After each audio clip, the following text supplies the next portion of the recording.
Okay, class 7, 1-2 question done. We have done 1-2 question in last video. So today what we will read? Today we will read the properties of multiplication of integers. Properties of multiplication of integers. तो बेटा देखो total 7 properties दी हैं multiplication of integers की। देखो इस properties को हम already addition में पढ़ चुके हैं, मतलब इसी तरह की एडिशन प्रॉपर्टीज भी थी, बस इसमें एडिशन की जगह क्या आ जा रहा है, मल्टीप्लिकेशन आ जा रहा है, और ज़्यादा कोई फर्क नहीं है। ठीक है, एडिशन की जगह क्या आ जा रहा है, मल्टीप्लिकेशन आ जा रहा है। तो ध्यान से देखो बेटा, पहली प्रॉपर्टी दी हुई है क्लोजर प्रॉपर्टी। तो क्लोजर प्रॉपर्टी क्या है, product of two integer is always integer. जैसे आपने एडिशन में पढ़ा था कि दो इंटीजर का सम हमेशा एक इंटीजर ही होगा, वैसे ही बेटा आप यहाँ पे प्रोडक्ट में भी देखिए, कभी भी कोई भी दो इंटीजर आप मल्टीप्लाई करते हो, जैसे कि 4 × 2 का आपने मल्टीप्लाई किया, 4 भी इंटीजर है और 2 भी इंटीजर है, तो 4 × 2 आपने किया तो आपको क्या मिलेगा, हमेशा 4 × 2 = 6 मिलेगा, तो 6 भी क्या है, इंटीजर ही है। ठीक है, तो याद रखिएगा इस पहली प्रॉपर्टी यही थी आपकी कि प्रॉपर्टी क्लोजर प्रॉपर्टी। दोबारा ध्यान से सुनिए, क्लोजर प्रॉपर्टी क्या है, product of two integer is always a integer. मतलब कि दो इंटीजर्स का मल्टीप्लाई करने पे आपको हमेशा क्या मिलेगा, इंटीजर ही मिलेगा। Second property commutative law of multiplication. ये आप एडिशन में भी पढ़े हो, बस इसमें क्या लग गया, यहाँ पे मल्टीप्लिकेशन लग गया। तो एडिशन में क्या पढ़ा था आपने, याद करिए भाई, एडिशन में पढ़ा था कि 1 + 2 = 2 + 1, यानी कि एक रोटी के साथ 2 रोटी और मिली तो 3 रोटी हो गई, या पहले 2 रोटी खाए फिर 1 रोटी खाए तो भी 3 रोटी खाए। ठीक है, तो यही चीज़ बेटा यहाँ पे भी है कि आप a × b करो या b × a, इसका रिजल्ट हमेशा क्या आएगा, इक्वल आएगा। जैसे 3 का टेबल चलिए हम लोग पढ़ते हैं, 3 × 1 = 3 होता है, 3 × 2 = 6 होता है ना, 3 × 2 6 हुआ। अब ध्यान दीजिए 2 के टेबल में अगर आप पढ़ रहे हो तो 2 × 3 = कितना होता है, 2 × 3 = भी 6 होता है ना, 2 × 3 = 6, 2 × 1 = 2, 2 × 2 = 4, 2 × 3 = 6। ठीक है, तो यानी कि क्या पता चला आपको कि a × b किया गया या b × a किया गया, दोनों का रिजल्टेंट हमेशा इक्वल ही आएगा, चाहे आप 3 × 2 करो या 2 × 3 करो, दोनों ही आपको 6 ही देगा, कोई डिफरेंस नहीं होगा। तो ये कौन सी प्रॉपर्टी थी, commutative law of multiplication. Commutative law of multiplication याद कर लीजिए, कम्यूटेटिव लॉ ऑफ मल्टीप्लिकेशन, इसमें क्या होता है, a × b = b × a, a × b = b × a। अच्छा, अब देखिए एसोसिएटिव लॉ ऑफ मल्टीप्लिकेशन, ये भी आप पढ़ चुके हैं, लेकिन एडिशन के थ्रू पढ़े थे, अब मल्टीप्लिकेशन के थ्रू पढ़ना है। तो एसोसिएटिव लॉ ऑफ मल्टीप्लिकेशन क्या होता है कि a × b आपने किया, क्या किया, a × b, और उसके बाद उसमें c का मल्टीप्लाई कर दिया। जैसे 1 × 2 किया, या मान लीजिए 2 × 3 किया, तो 2 × 3 = कितना हो गया, 6 हो गया। अब 6 × आपने 4 कर दिया, तो 6 × 4 = 24 हो गया, 6 × 4 = कितना हो गया, 24। जैसे देखो ब्रैकेट में आपने क्या किया, 2 × 3 × 4, तो 2 × 3 = 6 और 6 × 4 = 24।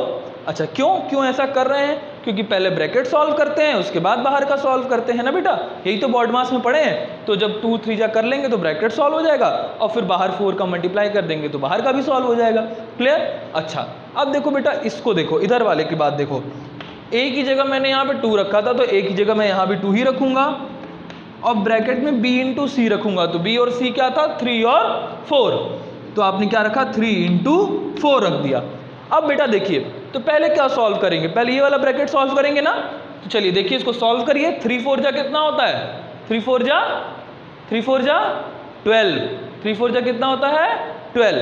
अब 12 में अब 2 का मल्टीप्लाई करिए, कितना आएगा, 12 × 1 = 12 और 12 × 2 = 24, क्या आ रहा है, 24। और इधर क्या आ रहा था, 3 × 2 = 6, 6 × 4 = 24, यानी कि दोनों ही केस में आपको क्या मिल रहा है, 24। बेटा यही आपकी प्रॉपर्टी है associative law of multiplication. Associative law of multiplication यही हो गया, यानी कि जब आप किसी भी दो इंटीजर को पहले मल्टीप्लाई करो, उसमें थर्ड इंटीजर का मल्टीप्लाई कर रहे हैं, तो वही रिजल्टेंट मिलेगा, जबकि आप लास्ट 2 इंटीजर का पहले मल्टीप्लाई करके उसमें फर्स्ट इंटीजर का मल्टीप्लाई कर देते हैं।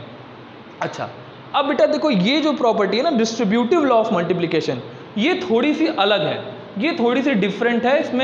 इसमें क्या है, distributive law of multiplication over addition, मतलब एडिशन के साथ, एडिशन के ऊपर से, मतलब एडिशन के साथ कैसे मल्टीप्लिकेशन की प्रॉपर्टी आती है वो आप ध्यान से देखिएगा। उसमें करना, इससे आपको दो चीज़ें पता चल जाएंगी। इससे दो चीज़ें क्या क्या पता चलेंगी आपको? पहली चीज़ तो पता चल जाएगी कि कॉमन कैसे निकालते हैं, यानी कि आपने देखा होगा कि दो नंबर्स के बीच में से जो सिमिलर चीज़ें, जो सिमिलर मल्टीप्लिकेटिव चीज़ें हैं, जो दोनों में सिमिलरली मल्टीप्लाई हो रही हैं, उनको कॉमन कैसे निकाला जाए ये आपको इससे पता चल जाएगा। इसलिए बहुत ध्यान से देखिए, यहाँ पे क्या लिखा हुआ है बेटा, देखो a इंटू बी प्लस सी, यानी यहाँ मल्टीप्लाई भी आ गया, यहाँ पे प्लस भी आ गया, ठीक है। a into B plus C is equal to a into B plus a into C. तो क्या ऐसा होता है क्या कि a है, फिर दे रहा है कि पहले प्लस कर लो, फिर मल्टीप्लाई करोगे तो भी वही आएगा, जो आप अलग अलग मल्टीप्लाई करके प्लस करोगे तो भी वो आएगा। तो एक बार चेक कर ले इसको, ऐसा होता है कि नहीं होता है, तो एक बार हम लोग चेक कर ले क्या है। तो आप मान लीजिए कि a को आपने मान लिया 2, b को मान लिया आपने 3, और आपका जो है c आपने मान लिया 4, c को आपने 4 मान लिया, ठीक है। तो अब देखो भाई, पहले प्रॉपर्टी में दिया है a की जगह आप 2 रख दीजिए, इंटू बी प्लस सी, बी प्लस सी, यानी कि 3 प्लस 4, ये रखा आपने।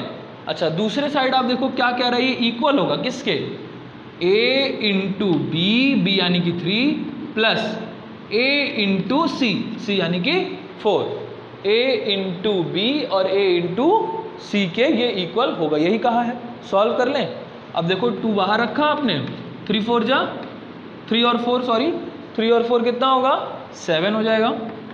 इधर देखिए 3 2 जा 6 हुआ, और 2 4 जा 8 हो गया, ठीक है। अब 7 2 जा कितना होता है, 14 होता है, तो 7 2 जा आपका 14 आ गया, और 6 में 8 का प्लस करोगे तो क्या आएगा, तो भी 14 आएगा। अरे ये तो इक्वल हो गया भाई। अब यानी कि आपको पता क्या चल रहा है कि जैसे अगर ये लिखा हुआ है ना बेटा, आप देखो 2 इंटू 3 प्लस 2 इंटू 4, प्लस है बीच में, 2 इंटू 3 प्लस 2 इंटू 4, यानी कि दोनों में 2 का मल्टीप्लाई है, यानी कि दोनों में 2 ही कॉमन चीज़ है। 2 ऐसी चीज़ है जो दोनों के पास है, 2 ऐसी चीज़ है जो दोनों के पास है। तो उसको देखो यहाँ कॉमन निकाल के बाहर लिख लिया, 2 को यहाँ कर लिया और 3 और 4 को अंदर घर में बंद कर दिया कि भाई जब घर खुलेगा तो सबको 2 मिल जाएगा। जैसे घर खुला तो सबको 2 मिल जाएगा। जैसे बेटा देखो, घर में अगर पापा समोसा ले आते हैं, चलो इस समय तो मान लो लॉकडाउन है नहीं आ रहा होगा, लेकिन मान लो फिर भी मान लो टॉफ़ी ले आए सबके लिए, टॉफ़ी लेके आते हैं घर में, तो लेके आते हैं तो जितने बच्चे हैं सबको मिलता है ना, ऐसा तो नहीं है कि एक अकेले के लिए ले आते हैं और किसी को नहीं देते हैं। तो बेटा देखो 2 एक काइंड ऑफ क्या है, टॉफ़ी है। तो ये टॉफ़ी किसके बाहर है, घर के बाहर है। अब जैसे ये घर में आएगी तो ये सबको मिलेगी और बराबर बराबर मिलेगी। समझ में आ रही है? जैसे ही ये 2 वाली टॉफ़ी अंदर घर में आएगी वैसे ही ये सबको मिलेगी और सबको बराबर बराबर मिलेगी। ऐसा होना भी चाहिए। तो जैसे 2 अंदर आया घर के, 2 घर के बाहर है, अंदर जैसे ही आया वैसे 2 इंटू 3 और 2 इंटू 4 हुआ, यानी कि 14। ये भी 14 आप देख रहे हो यहाँ पे।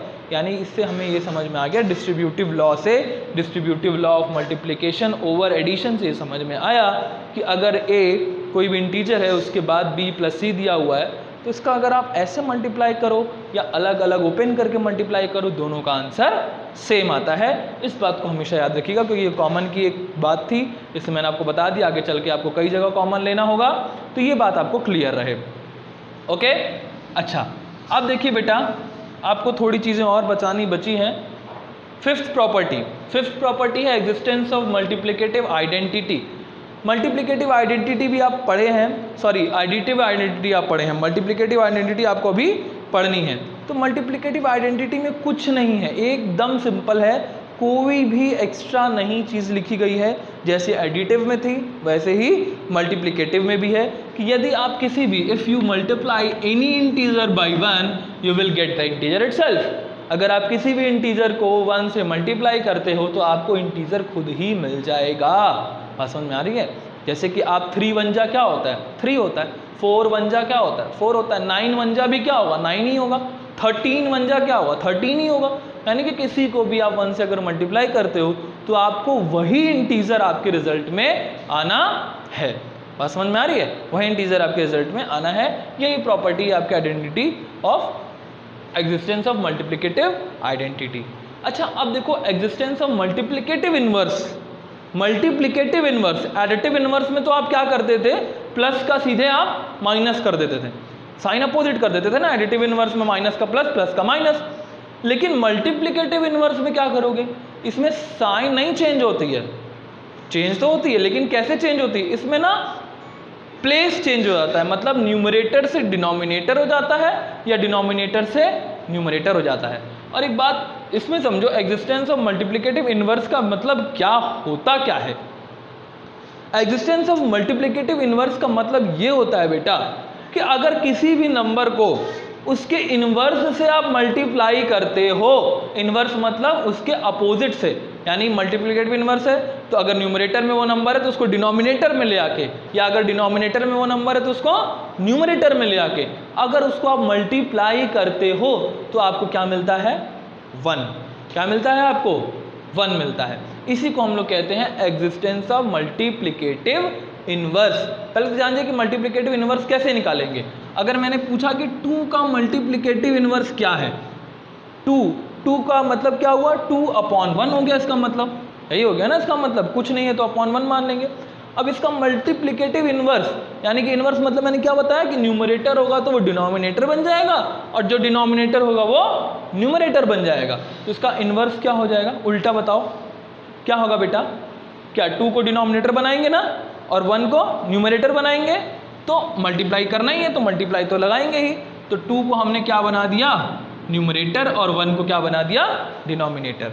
सॉरी, 2 को हमने क्या बना दिया, डिनोमिनेटर, और 1 को क्या बना दिया, न्यूमरेटर बना दिया। मतलब ये चले गए उठ के इस घर में और ये चले आए नीचे। यही इसका जस्ट इनवर्स, जस्ट उल्टा लग रहा है ना, 2/1 निकलता है, 1/2 कर दिया मैंने। अब इसको धीरे से मिटा दो, किसी से बताना मत, चोरी से मिटा दो इसको, क्योंकि ये तो दिया नहीं है क्वेश्चन में, ये तो हमने समझने के लिए किया था, तो हम समझ गए, इसलिए हम धीरे से इसको रब कर देंगे, बिना किसी को दिखाए रब कर देंगे धीरे से।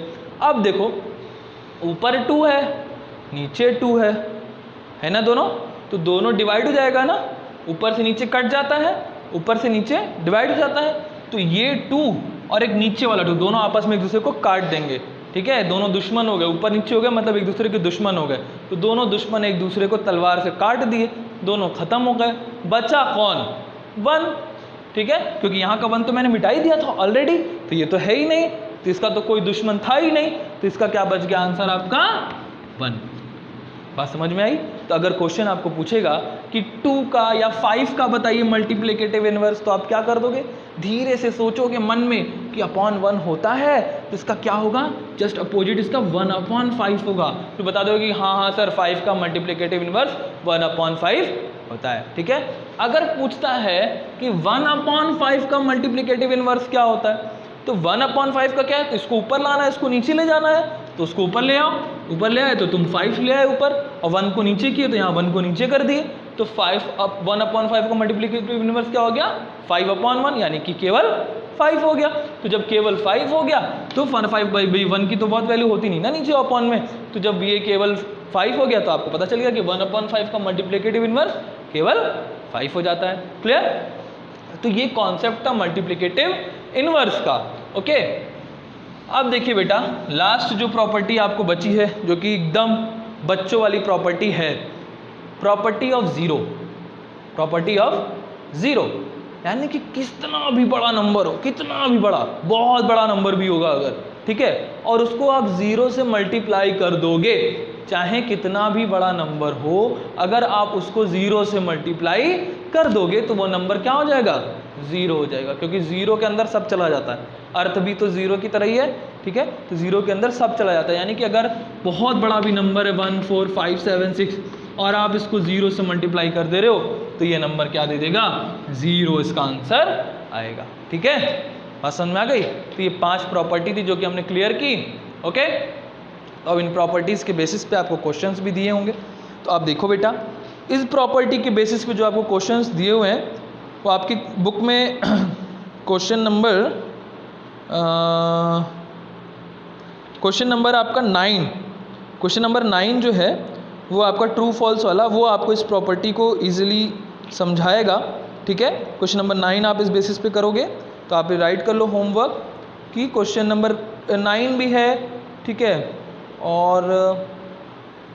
और कोई क्वेश्चन तो नहीं खास है इस पर, 9 ही है, 9 है, 4 है और 5 है, लेकिन 4 5 को और इलिस्ट्रेट करना होगा मुझे। फिलहाल इस पर केवल क्वेश्चन नंबर 9 आप देख लो। होमवर्क यही रहेगा आपका 1B, ठीक है, एक्सरसाइज 1B क्वेश्चन 9, ठीक। मैथ्स में है ये होमवर्क, नोट कर लीजिएगा बेटा, कॉपी कंप्लीट करके रखिएगा। Exercise 1B question 9, okay.